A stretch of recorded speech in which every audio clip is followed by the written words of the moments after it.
3, 2, 1, 0.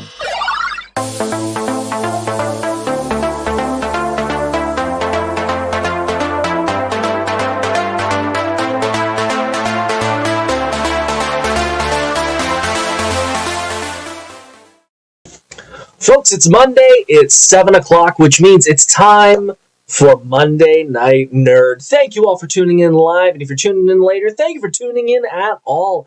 My name is Corp Cosplay. This is my podcast where we talk about nerdy things, and tonight we are going behind the scenes with my time at Toys R Us. We've done a couple episodes like this, and I think this will be the last one because, well, my store shut down, and I'm kind of upset about that because we worked really hard to build that store and unfortunately didn't last that long. So I thought, why not do one last trek into the old cave with the old giraffe, and we'll talk a little bit about what you guys don't know about the happiest place on Earth, kind of like Disney. I don't know.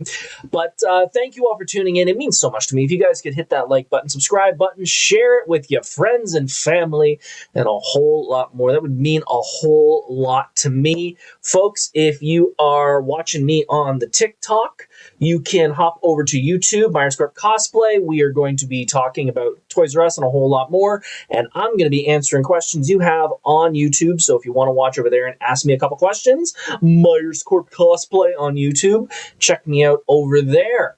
Before we start things off, let's talk a little bit of news. We haven't done a little bit of news in a while because we've been so busy, but over the weekend, I celebrated a milestone. I'm 37 now.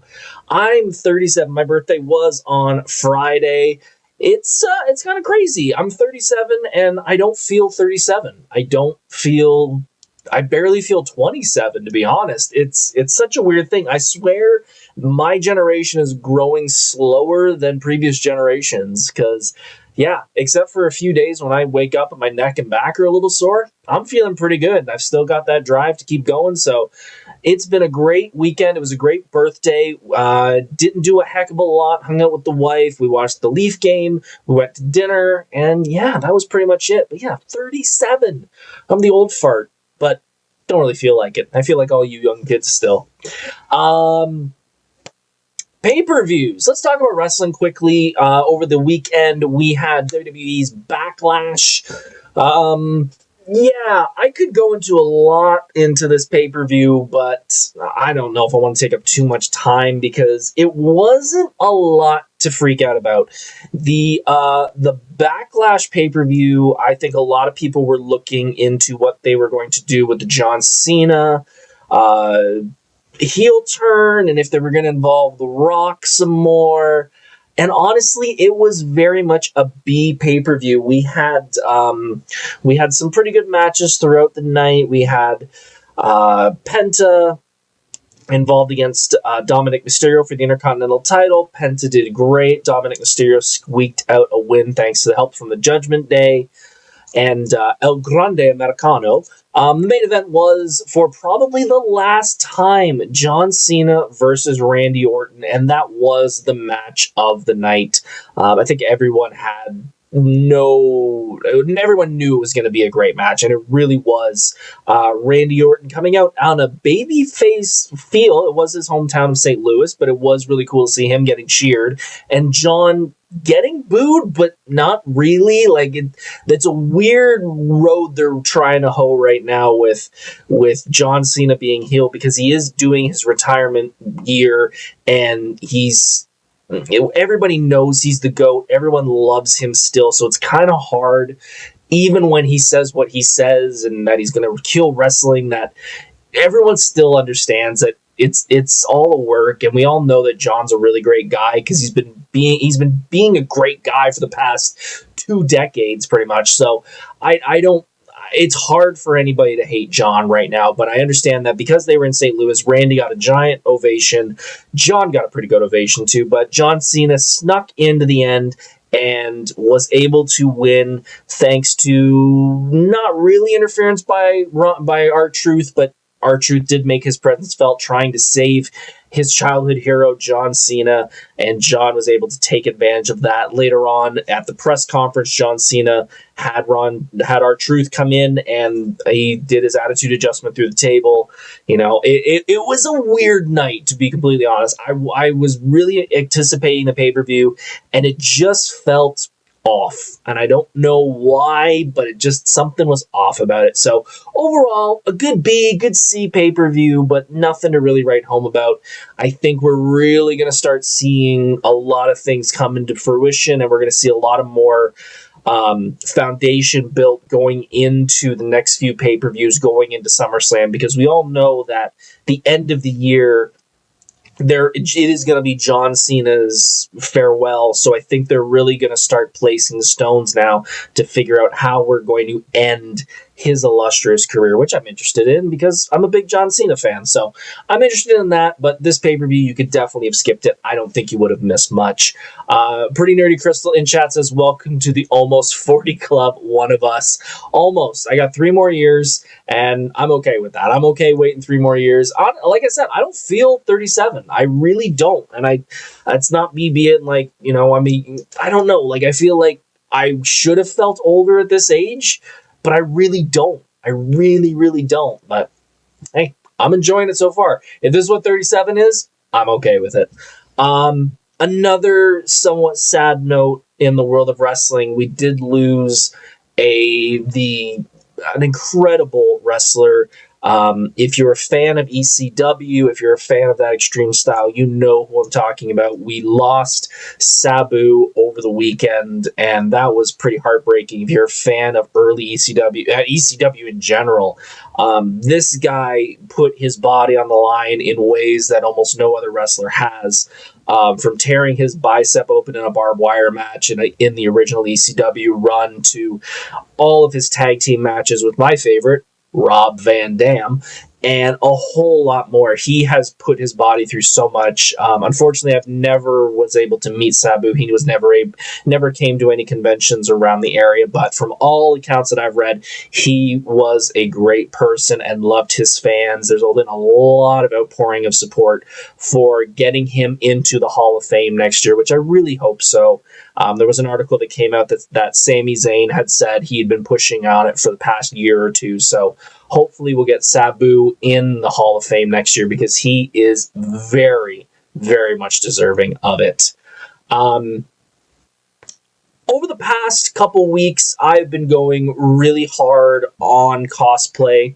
As you can probably see, my workbench and everything is kind of a nightmare right now. We are getting ready for Anime North in under 2 weeks, and then working Niagara Falls Comic-Con under 3 weeks.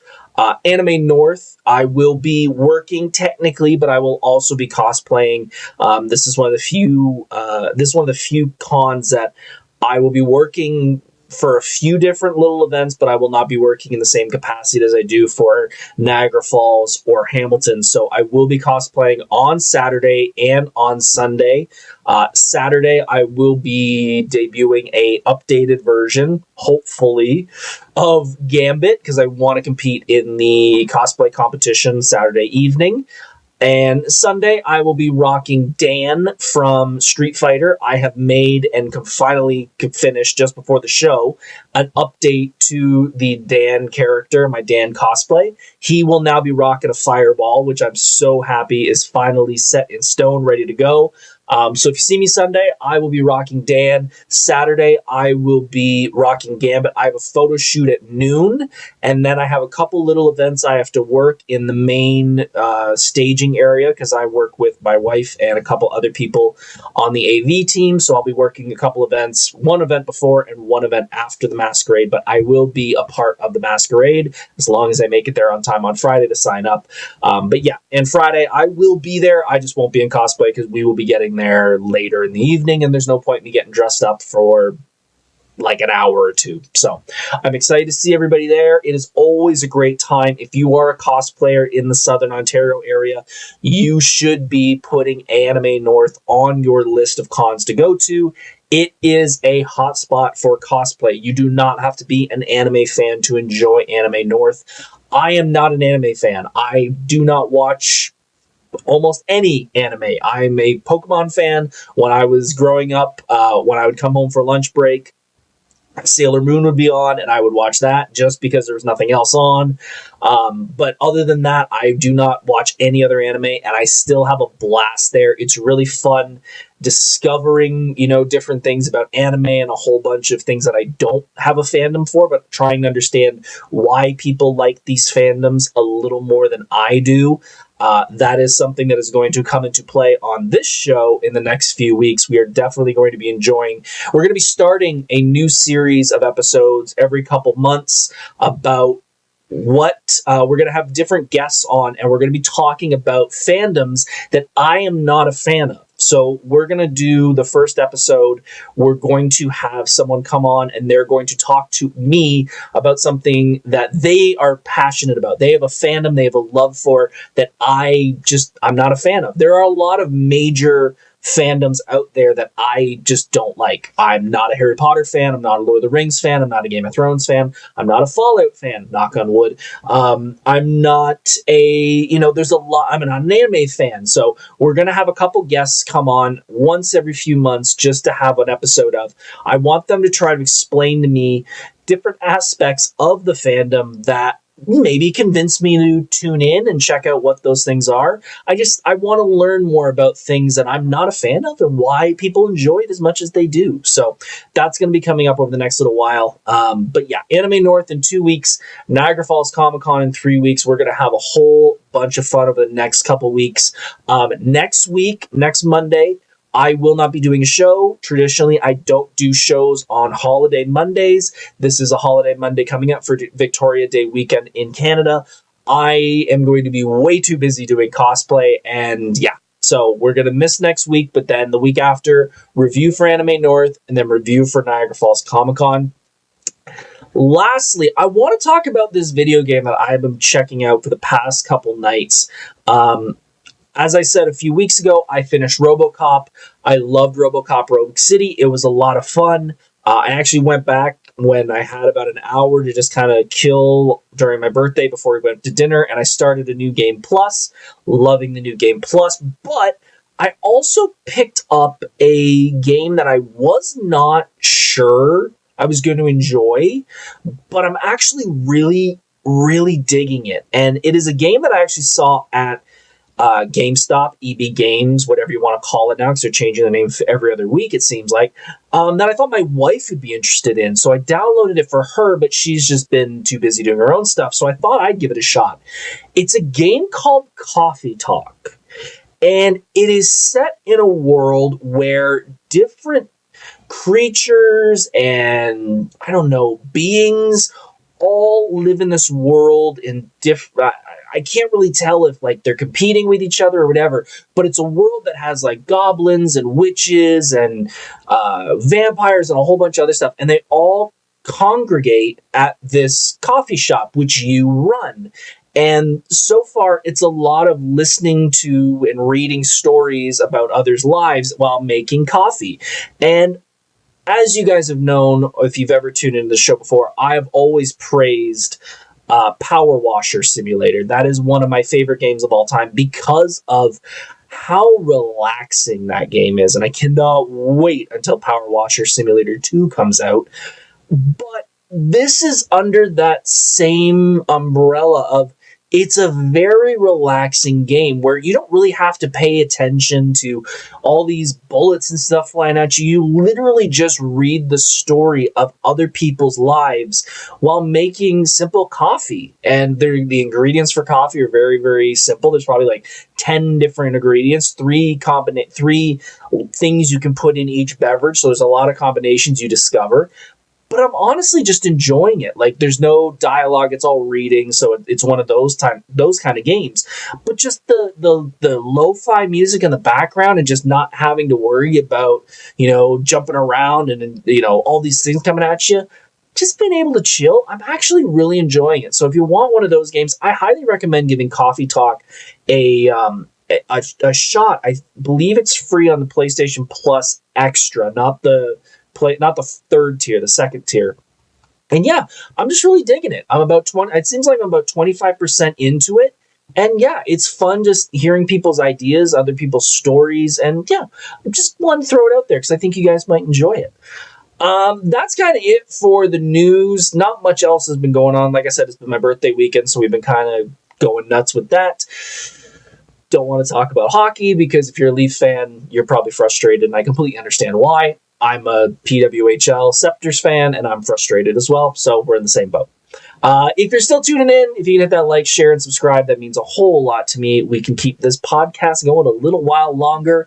And as always, we have a sponsor here on the show every single week. As Pretty Nerdy Crystal mentioned in the chat, the sponsor will be at Anime North this year, so you'll be able to come by and say hi to them. The sponsor, as always, is my beautiful, loving, amazing, incredible wife. She will always be the sponsor of this show. She is incredible. Honestly, she's absolutely incredible. She is super supportive. I seriously would not be doing this without her. And I know I say it every single week, and you're probably getting so tired of hearing it. And I get that, but I need to stress it. Like, this girl has changed me in so many good ways. So, hun, you'll always be my sponsor. I love you. Thank you very, very much. As I said earlier, folks, on TikTok, if you're tuning in, you should hop over to YouTube if you have any questions about the main event, because we're about to kick off the main event, and we are going to be talking about Toys R Us. Now, if you're watching this now, I greatly appreciate it. If you're watching this later, I completely understand. Mondays, every day is busy for everybody. If you tune in on Monday nights at 7 p.m. Eastern Time, you can hop into the live show and ask some questions in the chat. You can also tune in on TikTok if that is a better platform for you. I greatly appreciate all you guys tuning in. Why are we doing a part 3? If you've been watching the channel for a while, this is the third episode of this series. I was not a big fan of the second episode. This was probably 40 episodes back. I didn't enjoy it that much because we were having some technical difficulties. If you've been following the show for many, many moons, we've been having some technical issues here. We've got them all worked out, and I want to talk about some new stuff because this is probably going to be the last time we're going to do this. I honestly wasn't planning on doing this episode. However, over the past month, 2 months, can't remember exactly, my store closed, which is kind of frustrating because we just opened the bloody store. And this store, we opened the store in 2014, and after only a decade, it's closed, which kind of shocks me because when we started the store in 2014, there was a lot of thoughts on this becoming another big store in the area. So having it close in just a decade is kind of shocking. So I want to talk one last time about Toys R Us, some things that I loved about it, some things that I cannot believe happened there, and a whole lot more. So let's quickly do a little backstory. I've done this a couple times, but in case you're new, I want you guys to understand what my background is, where, all the background of me working at the store. So I started working at the store, and we opened the store in 2014, and I was there for 3 years, 2014, 2015, 2016. By that point, during that time, I went to college, I got my education, I graduated, and then I got a job out of college, so wasn't there much longer after I was done college. We opened a brand new store. If you're in the Hamilton area, the store is the one that's no longer there, and that is the one on Centennial Road, next to the Walmart. Also, if you're in the Hamilton area, you know of the Mountain Store across from Lime Ridge Mall. That, if you're unaware, and you probably don't know this, but we were shocked when I heard this, the Lime Ridge Mall location up on Upper Wentworth across from Lime Ridge Mall is one of, if not the third or fourth highest selling stores in Canada. The reason for that is it is one of the oldest stores in Canada, and if you've ever been to that one, you understand why. It is surprisingly small compared to the other ones because they do not have the real estate to expand that store. However, because everyone knows it's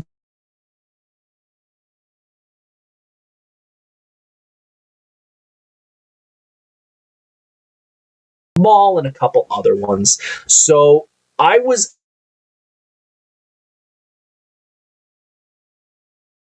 he opened the store. That was kind of the caveat of all of us kind of joining the team, was they were opening a new location, so they needed a brand new staff. So we all joined at the exact same time. My buddy Tom and I, we worked together. We both went for the interview at the same time. We both got hired, so it was really fun working with one of my buddies. And I met some amazing lifelong friends there. I've got so many buddies and pals and everything else you want to call them from my time there. This was one of the few jobs that we really made lifelong friends. And over the past, I've had a couple jobs since then, and there's only been a couple since then that I've grown a bond with, that are like, we'll hang out after, because I'm no longer there. But at Toys R Us, there was honestly Sean, Tara, Leanne, Brett, Thomas, Heather, and there's probably 50 others that I'm not thinking of, but there was seriously a lot of people that I became really, really good friends with, that made me a better person. And honestly, they mean the world to me. Half of them were at my wedding, and a couple of them were my groomsmen. So yeah, it was really, really fun working there. And let's jump into a little bit of the fun that happened there. I'm going to kind of break this down into a couple key points that I think are nice things and bad things to talk about. Nice to see you in chat, Alex, before we get going. Hey, Mike. Crystal says, I took Gavin there a bunch. Everybody took people there. That was my childhood one up in Upper James. But the one down the mountain was the one that I worked at. Not that there's anything wrong with the mountain one, but it's just old. And I worked at that one a couple shifts, and it is not the best store when it comes to layout and back. The back side of the store is really old. But anyways, so let's talk about the fun. So as I said, we started in 2014, 2015, 2016. By the time 2015 came around, we all had this big friendship going on. It was the true crew, as we were calling ourselves. We all have very similar interests. We're all nerds, to be completely honest. A few of us are heavier than others, but overall, we are all big nerds. And one of the things that became an issue was, because we were all nerds, if you know nerds and you know the month of August in the Toronto, Ontario, Southern Ontario area, you know that Fan Expo happens. And the first year, myself and Tom and a couple others, we went to Fan Expo. As you may know, I've been going since 2009.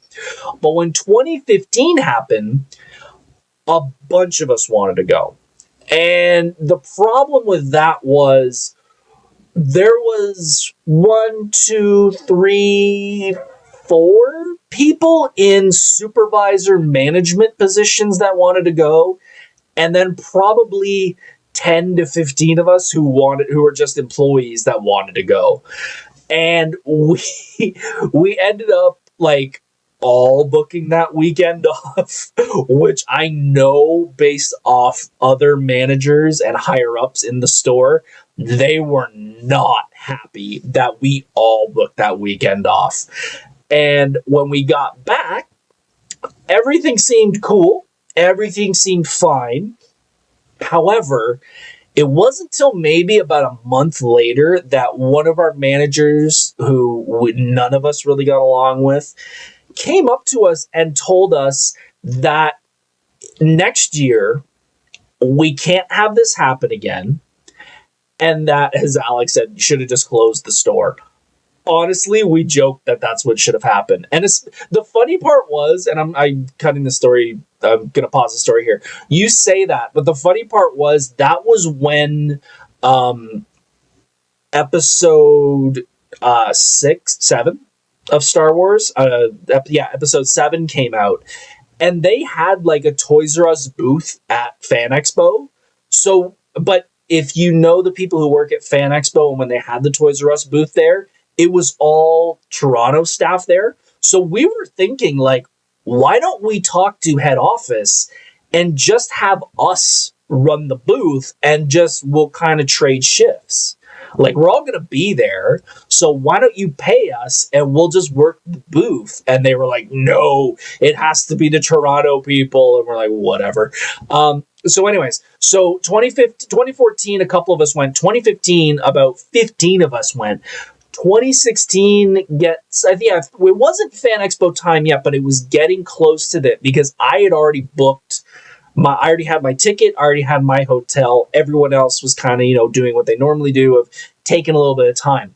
The manager came up to us and said, we're not going to allow this again next year.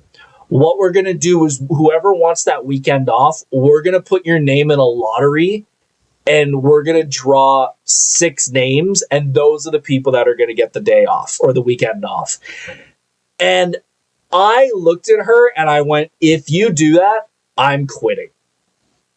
And it's not on the point of the lottery. It was the point that I've already got my ticket and my hotel booked. I should get first crack.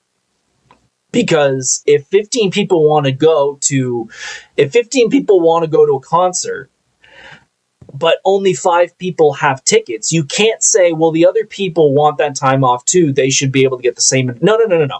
I've got money invested. I'm going. And if you don't like it, you're going to find a new employee because that's bull, in my opinion. But it ended up, it didn't happen. I think a few people ended up staying back because they were like, oh, I enjoyed 15, but wasn't too thrilled to go back again in 16. So we didn't have to deal with that. But that was one of the few times, I shouldn't say few times, it was one of the times that I stood up to management, was like, no. That's a bull call. We're not playing that. I've put money into this. I'm going. So that manager, none of us enjoyed.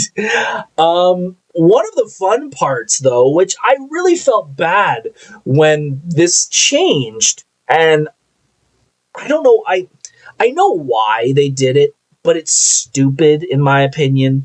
Lego. If you're a big Lego fan, you know that they have a minifigure line, and that is you can just buy the individual sealed minifigures. Back in the day, and I say that because it hasn't been this way for about a few years now, they used to be in like cellophane bags or, plastic bags. Now they're in boxes, like little cardboard boxes. I used to be able to feel around the bag and tell you what minifigure it is. An old buddy of mine, he was really big into Lego, and we would go to different stores, and he was building a collection. And he showed me that, like, if you look at the back of the box, you could see all the different minifigures, and pretty much every minifigure has one piece that's different than any other one. So we would just sit there for 10, 15 minutes feeling each individual bag and going like, okay, this is this one, this is this one, this is this one, this is this one. And I was able to do it. So when people found out about that when I was working at Toys R Us, I became the Lego guy for a little bit, especially when there was a line of Simpsons characters. And they had, I think, 10 different Simpsons characters from the main family to, a bunch of pretty important side characters. So I remember one day, the day they came in, I think 2 or 3 people wanted sets. And they were like, I don't want to buy a whole case because a whole case could be, who knows how many duplicates.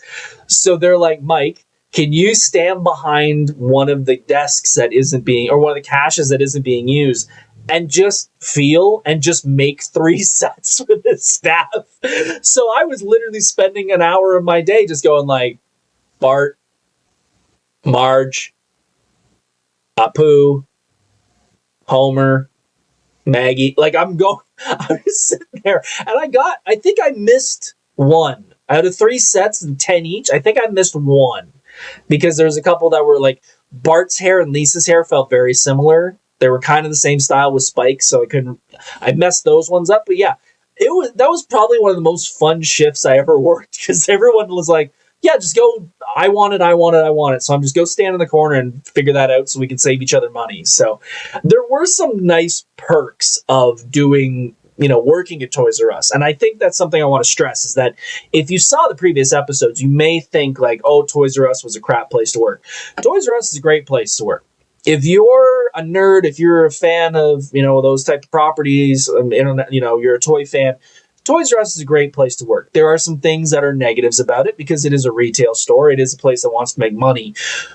But overall, you're playing with toys. Like you're working with toys, you're working with kids, smiling, having fun. Like it's a fun place to work. It really is. But once the logistics kick into what you're able to do, how much you're able to work, that's when it starts to fall apart.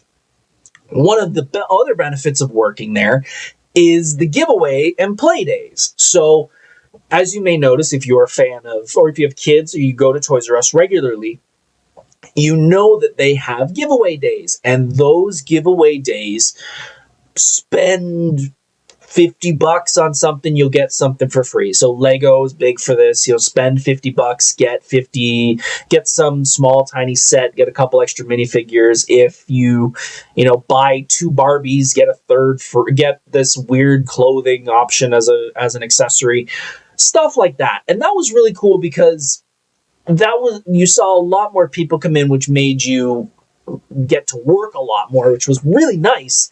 And there were times when certain giveaways didn't all get sold.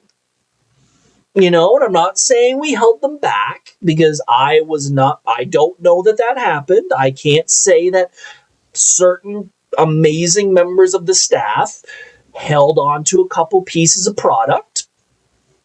I can't say that. And maybe it was because there was a couple buddies that were able to just hold on to things because they were really cool, and they ended up, oh, they didn't sell. Well, does anybody want this? Oh, cool, you can have it. Not saying it happened. That'd be cool if it did. So that was nice. But honestly, one of the most fun days were the play days. And if you've ever gone to a play day at Toys R Us, it is so fun. It is one of the days where you kind of forget that you're an employee. You kind of forget of all the stresses of working there, because you just see so many happy people. And these are the days where something will be set up. It could be, little monster truck things on a table, and you can drive over them. There might be funny enough, another Lego event where you can sit around with the kids and build something. There's a little, a heart box. There was some Christmas things, some little Christmas ornaments that I still have. And those were really, really fun, because you really got to see everyone kind of enjoying themselves. And I think, based off what I've read in different business articles, that's kind of the model that Toys R Us wants to go to attract more people. And I really think that's the smartest way to do it. I know some of the newer stores are starting to build not only like play places for kids to play, but also areas that people can go, and there will always be play things going on, whether it's just as Bree says, whether it was just a paint session or something like that. Just having something for them to do, gets parents and kids into the store, but also gets them something to do to not only spend more time in the store, but also just gives them a reason to go. Because we do live in a world where it's so easy to just go to Amazon. It's so easy just, I'm at Walmart for something else. We'll pick up a toy there and not go specifically to Toys R Us. So I think that's a great business model. And the play days were so fun. Again, the best part of being an employee, though, was once you're done playing with those things,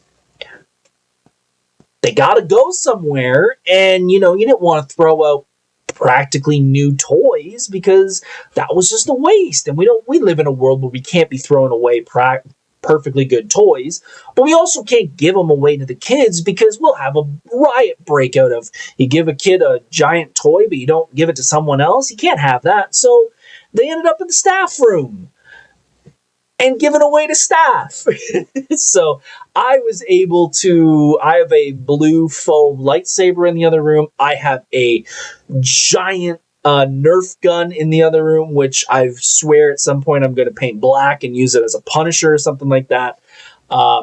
It was really, really fun. Justin Smith in chat says, I was surprised to see the Toys R Us beside Walmart close when it was a newer one compared to the one in the mountain. Justin, you make a very good point, and that is something that we kind of talked about in a previous episode, but because you brought it up, I'll bring it up here. As a new employee, and I'm really good at this, I don't want to toot my own horn, but it was something I learned here. I'm really good at being the idiot. And that comes in handy sometimes with something like this. I'm good at looking at things from like the lowest common denominator and what does the general public think of and why do they think a certain way? That is part of my marketing background, is the human psychology side of it. When we found out it was a new store and we were next to Walmart, we instantly were like kind of conflict having another toy retailer right next door. Yeah, they saw it as a benefit. I don't know why. We were not allowed to wear our Toys R Us shirts in Walmart. We were told very early on, do not wear your Toys R Us shirt in Walmart because they don't want Walmart to think that we're like snooping on their inventory. Which I laughed at because I'm like, we work next door.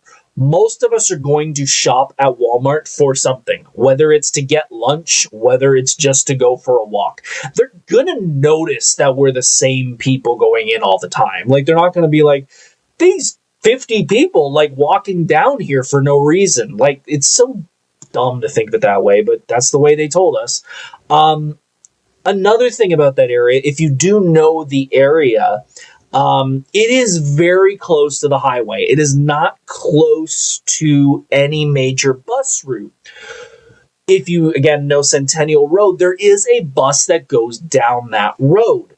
Now, this is the part where I talked to my boss about this, the head of the store, when we first opened, and I kind of had the first time in my life go, oh, you guys don't think the same way I do. He explained to me, we chose this location because the area, renting this area or buying the land or renting the land and all that is cheaper here. The bus route helps a ton, and because it is right next to the highway, people will see you as they're driving by and they will want to come in. Which I said, the location is not in walking distance from any major bus route. The bus that does come down here is only a summer bus because at the end of Centennial Road is Wild Waterworks, and it was only at that time running during the summer. We found out later that Walmart, and again, this is what I was told, so if it's wrong, I apologize, but this is what we were told by several people. Walmart was footing the bill to keep the bus running all year long. So if anything happened to Walmart, the bus was screwed. You're not getting a winter bus. And due to the placement of the location and the way the road curves, you would not see the location until you're past it in either direction. So we're like, oh, you guys didn't really think this through that well.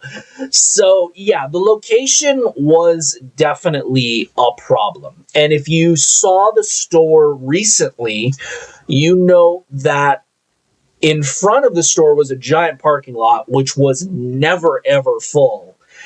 And in front of this parking lot was another big parking lot, because again, they were thinking of building more. They built a giant storage facility that's like 4 floors high right in front of the store. So if you're driving by Centennial, you don't see it. Yeah, as Justin said, storage units now. No, the storage unit's in front. The store is still there. They just built it right in front, which is just like, it's hilarious. this is totally not what I had in my notes, but I do want to point out there was a TikTok trend that Toys R Us did, and I sent it to everybody I used to work with because it's so it showed the store so much. Like, it showed the management and the way this store was in such a clear, precise way that everyone was like, it's perfect.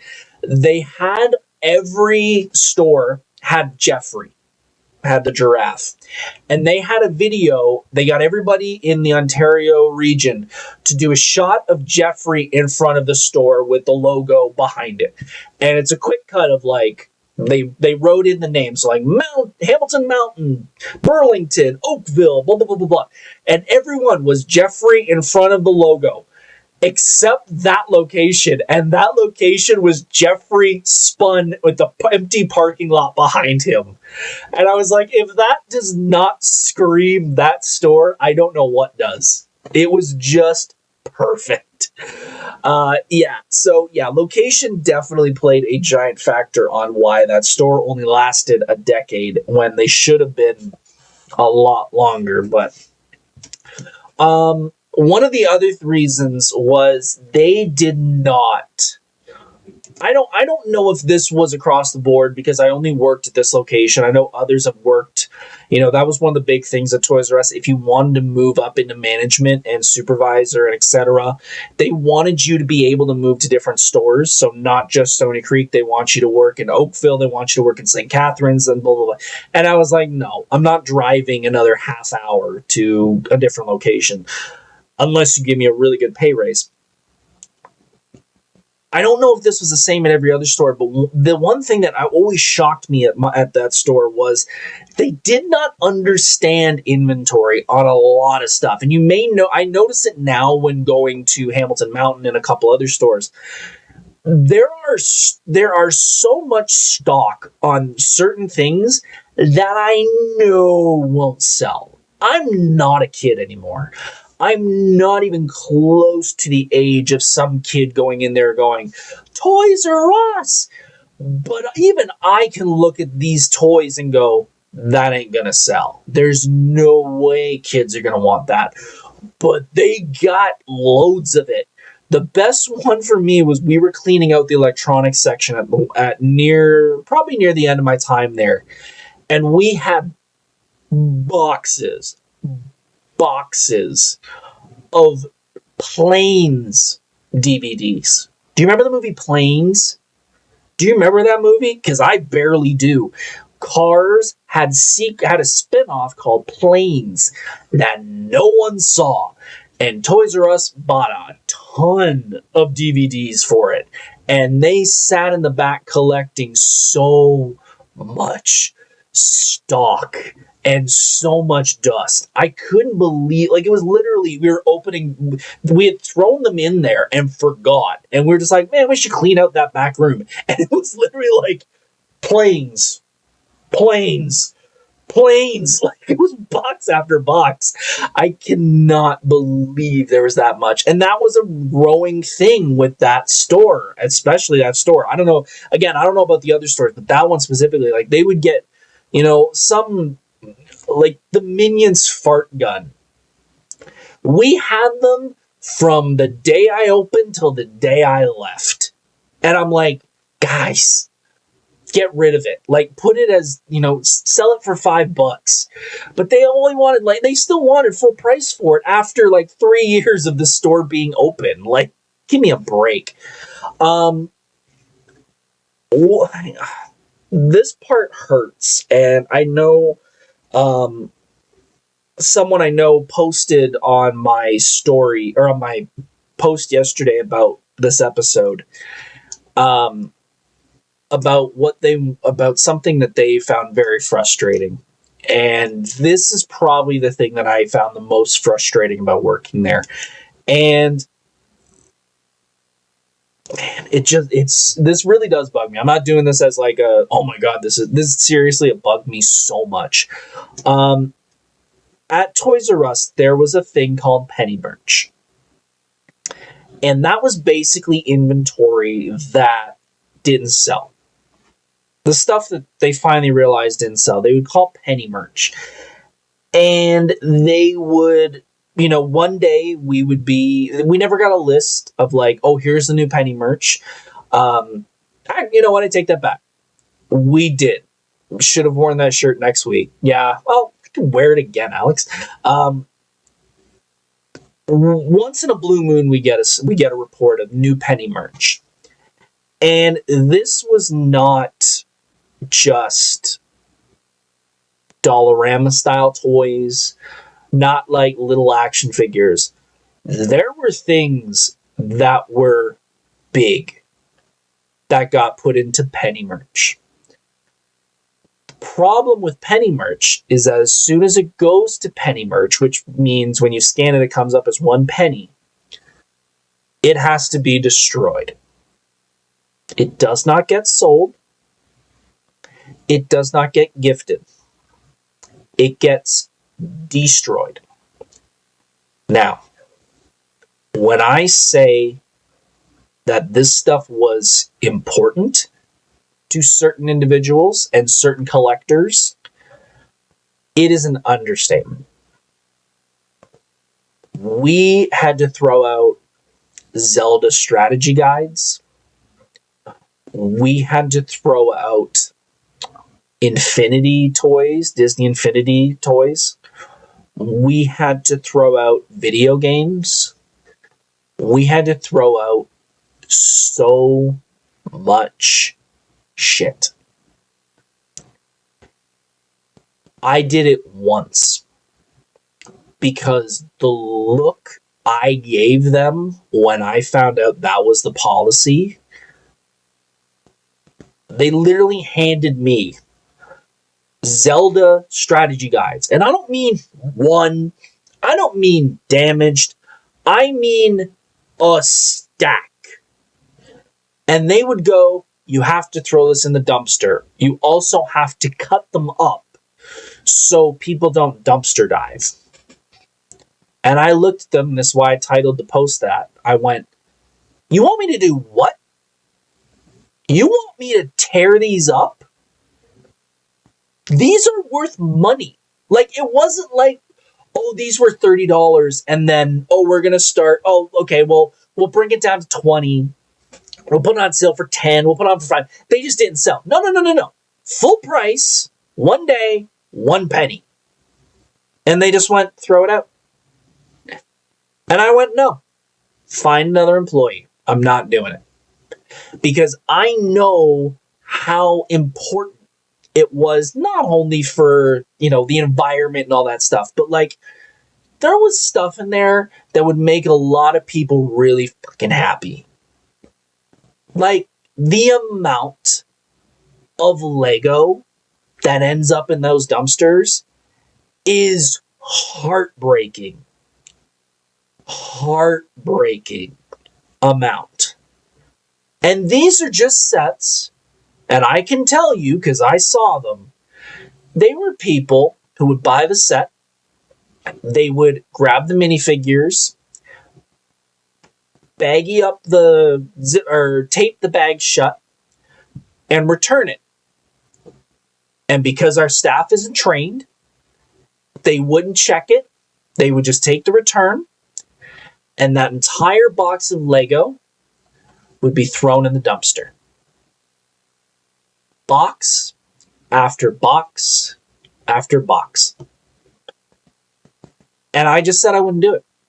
I flat out said I wouldn't do it. I said, if, I'm going to be punished for that, fine.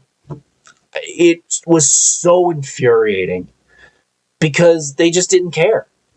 Like, either, and you know what? I take that back. I don't know if they didn't care or Nintendo or whoever the manufacturer was didn't care. But, like, donate it. Take all your Lego, throw it into a baggie, weigh them, make them like, 100-gram bags, sell them for $2. Here's a mixed bag of Lego out the door to some kid who can't afford a brand new set because Lego's the price of like a house now. It was so, as Andre said, just dumb. And there were also times where I gotta admit, I may have gone a little too far because we had product that would come back that would be damaged. Or, something didn't work on it. The one that I famously remember was a Tickle Me Elmo. Tickle Me Elmo didn't tickle. He was just an Elmo. Throw it out. You're telling, and by the way, Christmas time I'm doing this. Christmas time. Said you can't just sell it as, hey, doesn't tickle. Still an Elmo though. Let's sell it for $10. Nope. Throw it out. I saw so many kids come through that store that would have died to get a Tickle Me Elmo, and you could see them wanting stuff like that and their parents being like, we can't afford it. And I'm like, I just threw one in the garbage. $10. Would have made the store some profit. Would have put a smile on a kid's face. Nope. Can't give it to a kid because it's broken and we got liability and all that. Just did not make logical sense to me. So there was definitely stuff like that that was just, it frustrated me to no end. We had an entire room in the back with Halloween costumes. Because, they send you new Halloween costumes every year. We'd get the new costume. And they would go up for Halloween. And obviously, you don't sell them all. And then they'd go in the back. And I'm like, why don't we make, I'm a cosplayer. I know a lot of kids like dressing up as a character.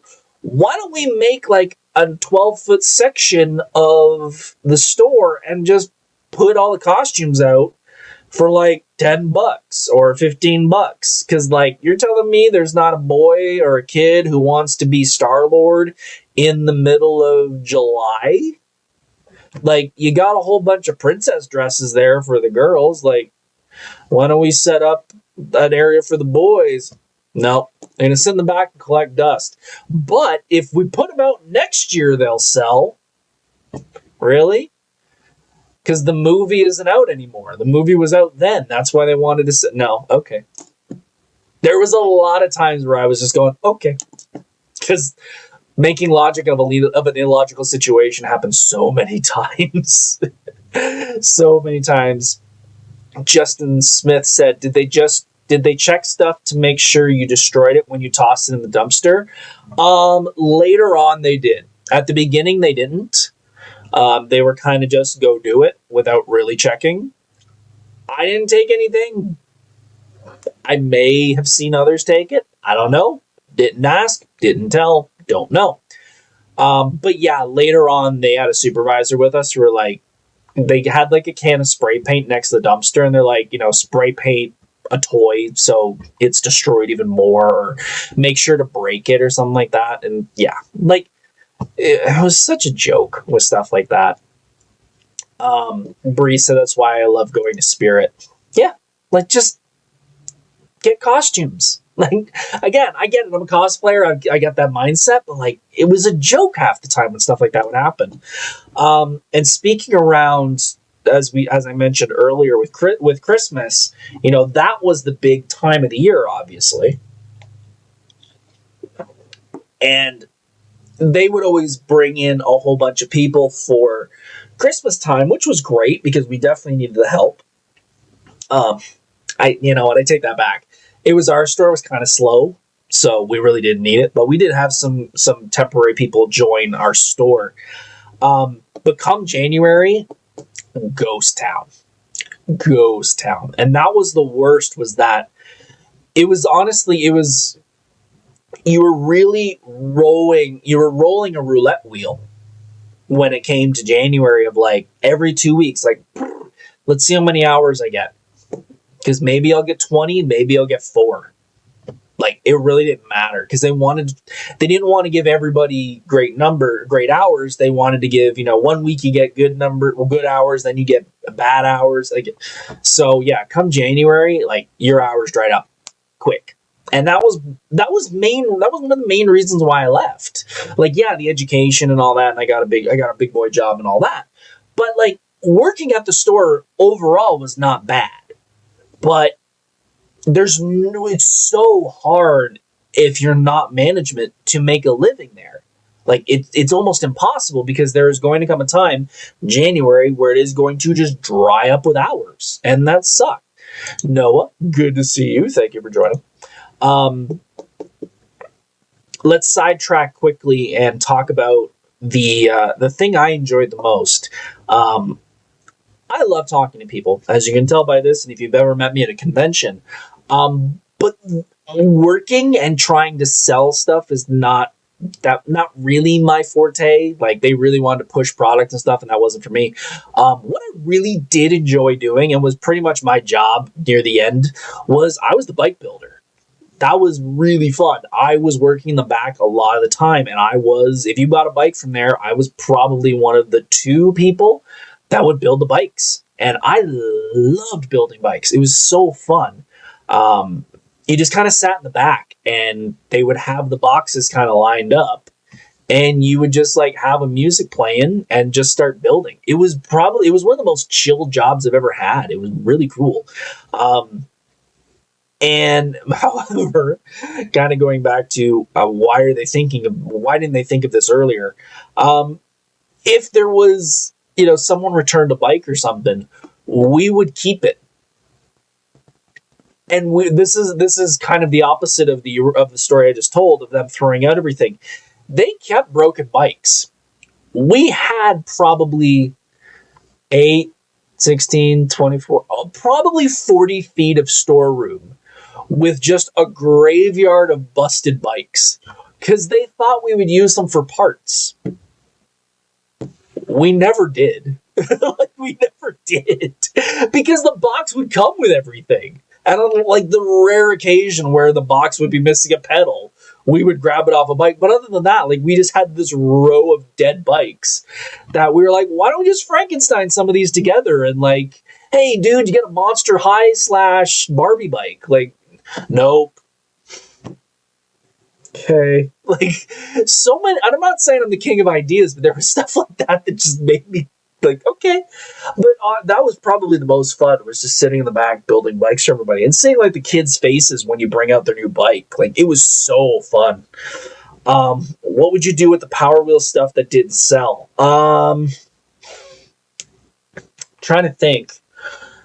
There were some dead graveyards of those too. The ones that would usually sit on the shelf as sort of the display models, they would usually get sold to a customer. That we usually, once they'd get down to like there was one left, we would usually put the floor model on sale for like dirt cheap, because kids have been driving around the store and stuff.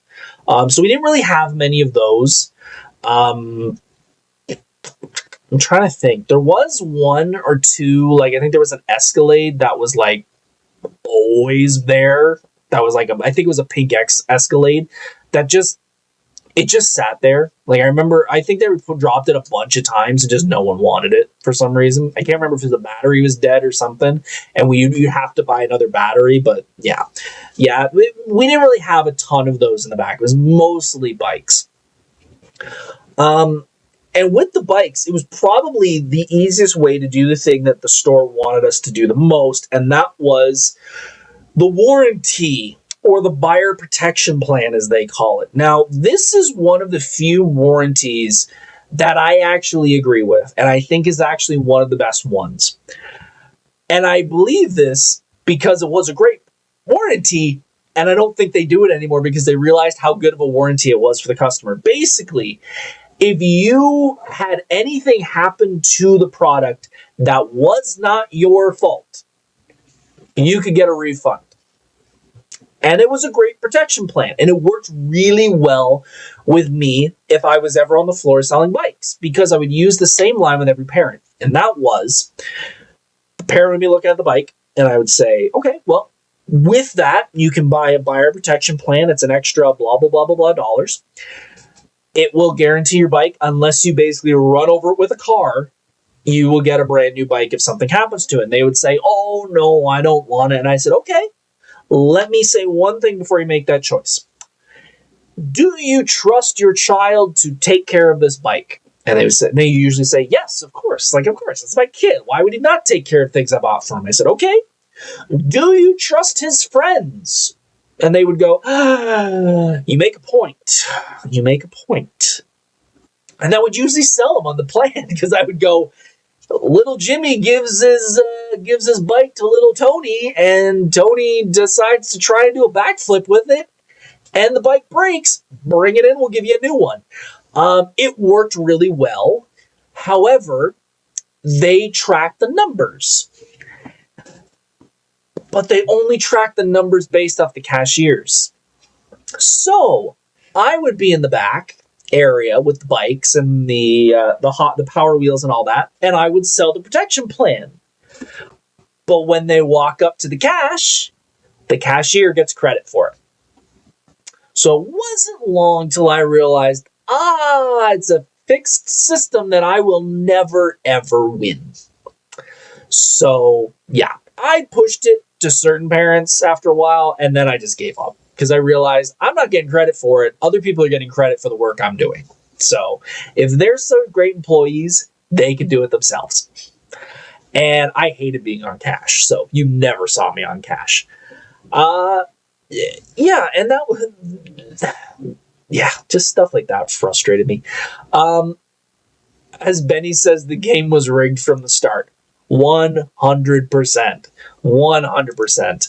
And yeah, it was a great protection plan, and it's so great. I don't think they do it anymore because there were so many people that ripped them off. You'd get a special gift card if you did the protection plan. It was like a gold or a yellow gift card, and there'd be people who would buy the newest video game, play it for 2 weeks. They had to have just gotten a knife and went down the disc, brought it back, and went, it's scratched. We'd return it. We'd get a gift. They'd get a gift card in the mail. They'd come back after that. And they'd buy a new game. Rinse and repeat. There were ones that did it over and over and over. They rigged it. They got him. They figured out the system. Good for them. I can't really blame them for it. Yeah, and I want to hit on two more things, and then I'm going to let you guys get out of here because we are past the 1 hour mark. As I talked about, some of the perks of the of working there was the getting a couple free things from the play days and stuff like that. One of the things that I love talking about is the displays. So if you've ever walked down certain aisles, certain things, you would see the displays. Usually Lego would have some, or little micro machines or something like that would have a little display on the shelf. Well, after they were used, they would sit in the back, and we had tons of them. And I, in my infinite wisdom, said to management, look, let's not throw those out because they're cool. Let's put them up for auction with the staff, make some money off of them, and then we can use that money and we can do a pizza party or something like that for the staff because of how cool they are. And they said yes. And I went, cool. Let's figure out how to make this work for myself. And I didn't have to work hard because no one gave a crap about these things. So with a $5 bid, I ended up getting a whole bunch of these displays. Now, the funny part about this was most of them were Lego, which I'm a Lego fan. This was around the time of the Lego movie. And I was really excited to get the displays. I think I had like 4 of them for different sets. Like it'd be a long tube, sort of like this cylindrical and about that long. And they would have like different sets in them. I had about 4 of these. Threw them in my car, brought them home, popped them open, and I realized the incredibly ironic side of this. Those sets are all glued together. They are all super glued together so they don't fall apart in shipping. What is the plot of the Lego movie? Business wants to glue all the Lego together. The irony of literally opening a tube of Lego movie sets and having them all glued together was hilarious. The problem is, I can't really do much with it if I don't want to just display that set. So, I ended up bringing most of those back because unfortunately I thought they were actual sets, but I was able to take them apart, but they weren't. The one that I can't believe no one bid on, and it's not the biggest system in the world, but we had a PlayStation Vita display. And that was the main one I was going for. And for only $10, I got a PlayStation Vita, the old PlayStation handheld system.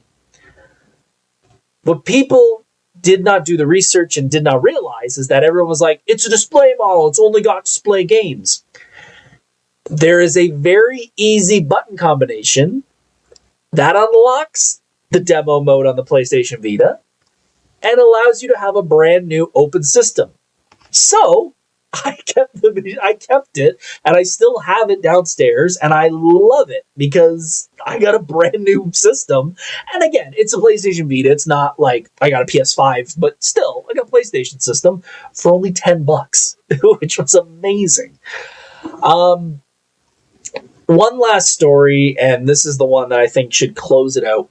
Absolutely, this should totally close out this whole story of working at Toys R Us.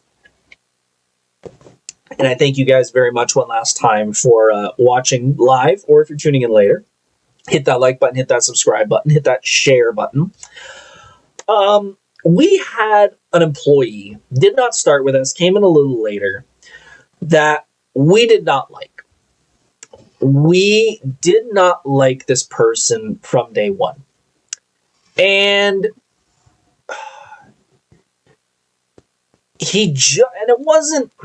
it's hard to explain. He's just someone that either did not have many friends growing up or did not just understand human interaction.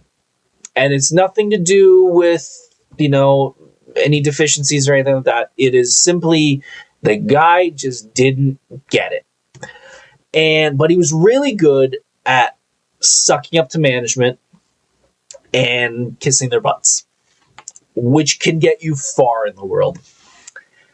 There was a point where the position of supervisor was open. Several of us, including myself, applied. We all had in-person interviews with management that knew us well. And this guy got it. And we were devastated. We were very devastated because we knew no matter what we did, this guy was going to try to not get us fired, but he will narc on us about everything. So, to say it brought a lot of gloom over the store is very much an understatement. Within like 24 hours of getting hired as the supervisor, he started rubbing people the wrong way. There were incidents including him trying to, because he was a supervisor, he was trying to initiate his way of doing things, which he'd only been there a little bit, probably 6-8 months less than me, but we knew more. Like, we had already we had put the extra effort into learning the area, learning different things about the business that weren't just show up, clock in, clock out. So he started pulling rank. And we got so mad at him. There were so many staff pissed. There's a famous joke of we had to redo one of the big walls, probably 30 feet of electronics. Not the video games, but just like RC cars and stuff like that. And he tasked 3 of us to put it together. And we sweated all day trying to get that. Because you're not just moving product, you're moving shelves and everything. Like, a long day. And by the end, we're all like tired and sweaty. And he walks up and he famously, everybody who knows him knows he did this, walks up, looks, puts his hand on his shoulder, on his hips like Superman and goes, okay, and walks away. Not, man, you guys did a great job. No, hey, that looks good. Nothing. Okay, and walks away. I swear there were people that were going to run up behind him and tackle him to the ground. They were so mad at him.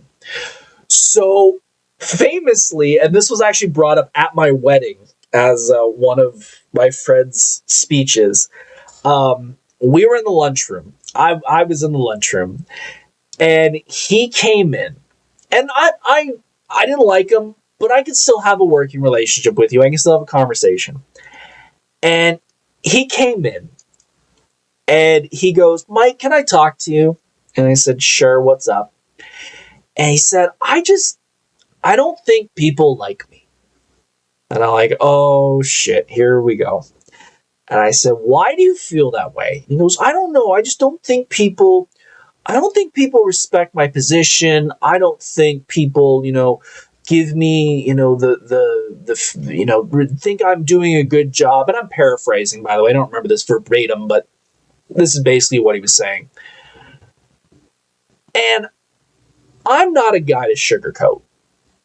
Like, if I will tell you the truth when it comes to, if you ask me my honest opinion, I will tell you my honest opinion because I feel like overall that's what you need to hear to make yourself a better person. And famously, he goes through his, I don't think people like me, and the friend who was telling this speech at my wedding, Emily, walked in famously. Again, just me and him were in the room. Emily walks in the door at the precise moment where I looked at him and I said, people just think you're a fucking idiot. And she looked at me, turned around, and walked out. And his jaw dropped. And he's like, well, what do you mean? And I said, well, you come in here, you get a position that a lot of people who have been here longer than you were fighting for. And you come in, you start pulling your weight around. We've been here longer, and I'm not saying that we know more than you, but like when you've worked at a place longer than someone who hasn't been there, you gotta understand that some people are going to take that the wrong way. In fact, I'm not a big fan of the way you've been acting either. I'm just willing to tell you to your face. He starts bawling his eyes out. And I'm like, oh no. And by this point, a few other people have now entered the room. And I'm so sorry. And I'm like, dude, stop crying. I said, just change the way you're acting and everything will be fine. I said, it's the only reason, like, people don't hate you because they're you. People hate you because you're acting like an a-hole. And we just don't want to deal with it on a daily basis. Act like a normal person. Treat us with respect and you'll be fine. Just stop being that. I'm so sorry. I'm like, it's okay. He goes to give me a fucking hug, and I'm just like, oh man, like, I don't want to be in this position. Like, I'm there to help a dude. Like, I get it. If this ain't your thing and you don't understand people, but like, I don't want to be in this position right now. He takes off. He goes to the washroom and wipes his face, and Emily walks in and she's like, what did you say? And I'm like, it's okay, because she saw me say he's a fucking idiot, and then he's crying as he walks out. And I'm like, it's fine, he's fine. Hopefully it's gonna get better. She goes, oh my god, did you tell him off? I'm like, no, I just told him the truth, because I said, oh, I know you guys don't want to be in the position of having to say this, but screw it, I'll take the bullet. So, yeah, and honestly, it wasn't much longer until I was gone, and I think he was still supervisor at the time, but I think he got a little better after I told him how I felt and how a lot of others felt. So, as Crystal said, classic Mike. Honestly, it's not classic Mike. It's just, I'm that guy. Like, information helps everybody. Like, seriously. The more information you have, the better you'll be able to handle a situation. If you don't know half of what's going on, you're not going to be able to react properly. You're not going to be able to do it properly. So this is why people aren't liking you. Because if you don't know that, then you're thinking like, these people hate me for no reason. No, there's probably a reason. There's probably a very easy reason. You're just too deep in the forest to see the trees. So, yeah. That ends the story of Toys R Us. And yes, unfortunately, the store is no longer with us, and we had a lot of great memories. As I said, I made a lot of great friends from there. It's Yeah. I do slightly. I love my job right now, but I do slightly miss working there because it honestly was a lot of fun. Like I went through a bunch of stuff on this episode and previous episodes where, I said a lot of things that sucked about it, but honestly, overall, it was a good job. Like I used to work at Tim's downtown Hamilton. Like people brought in an axe. Like there was people getting naked. Like there was drugs. There was stuff like that going on. Like to go from that to Toys R Us, like Toys R Us is a dream. So besides certain staff members and the hours, like it was honestly a good job. So I don't want to bash Toys R Us at all when it comes to, if you're thinking of ever working there, go for it. Like it's honestly fun. It's a job. Remember that. It's not just, you're not a kid anymore sitting there going like, it's Toys R Us and I'm 7. No, like you're an adult. It's a job. It really is. Justin Smith in chat says that empty Toys R Us building will probably be a Spirit Halloween this October. No! I can tell you what is going in there because I actually shop at the store that is going in there. It is not. The store will be filled by Princess Auto. Yeah, Princess Auto, if you're in the Hamilton area, on Barton Street, they are there near the Rona. They are going to be moving into that location in the next couple months. Yeah, they're going to be taking that over. Will Princess Auto become a Spirit? That is possible. But yeah, that is what I've heard from a couple different people, that Princess Auto will be going into that location. So, which is great because that's a huge store and there'll be a lot of inventory, which is good. Because the location they have now is good, but I think having a lot of that back area will be nice for them. Thank you all again for tuning in. I know this is probably one of the longest episodes I've done. Next week, I will not be here because I'm going to be getting the rest of my Anime North stuff done. I've got a chess piece for Gambit to finish. I've got some other stuff that I've got to finish, which I'll be showing some pictures of over the next few days. But no episode next week. However, the week after will be the review of Anime North and then the review of Niagara Falls Comic-Con. Have yourselves a good night, folks. I greatly appreciate you tuning in. I love you all, and I will see you very, very soon, hopefully at Anime North or Niagara Falls Comic-Con. Take care, folks. Good night. Hey, thanks for watching Monday Night Nerd. If you enjoyed this content, please hit the subscribe button, like this content, and follow on social media for even more nerdy fun. See you soon.